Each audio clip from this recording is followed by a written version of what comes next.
Today is Monday, June 27th. Hope you had a great weekend celebrating and worshiping God together with other believers.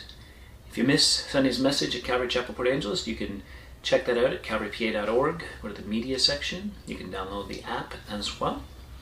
Well, our readings today, June 27th, Deuteronomy 32, Psalm 119, 121 to 144, Isaiah 59, and Matthew chapter 7.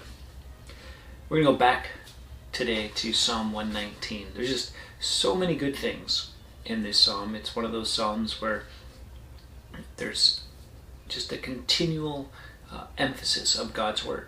And so it makes sense to continually remind ourselves of these things.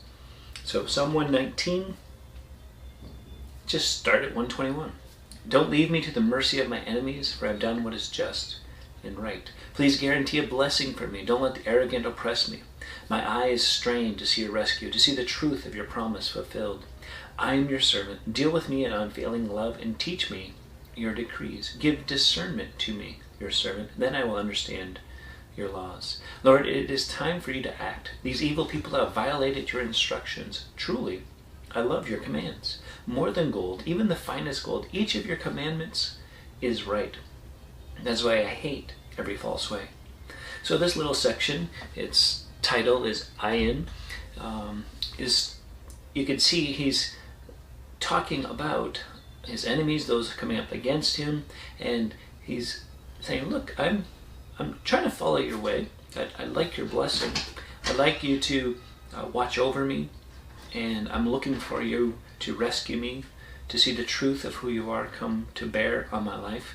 But notice verse 124, I am your servant. Deal with me in your unfailing love. He's trusting in the goodness of God. He's trusting that God will do what's right. And so he says in verse 125, give discernment to me so that I will understand your laws. Because he's not too proud to think he's not doing things right. And so he's asking for discernment to be able to understand the law and walk in it. And then he comes back to, Lord, it's your time. You do what needs to be done. As for me, verse 127, I love your ways. I love your commands. They are right. They're true. They're good. I love them more and more.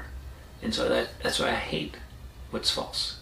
Right? And so you just see this progression, and it's just wonderful. And he continues in verse 129, your laws are wonderful. No wonder I obey them. When was the last time you thought about that?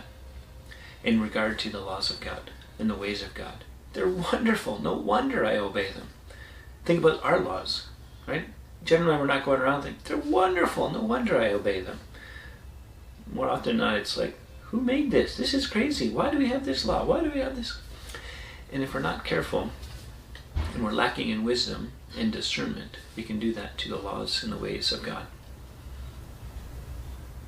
We could move from your laws are wonderful to why, and they're just not staying current, they're not relevant for my life, and it always stops me from doing what I want.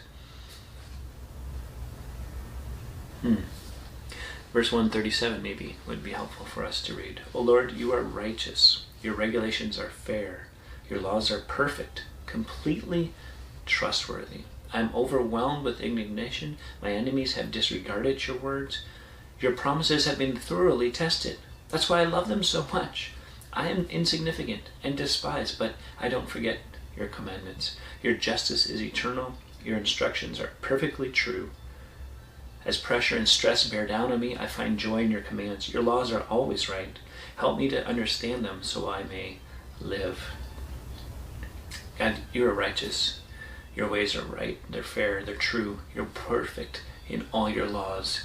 And they're completely trustworthy. Your promises are thoroughly tested. And he understands who he is. I'm nothing. I'm no one.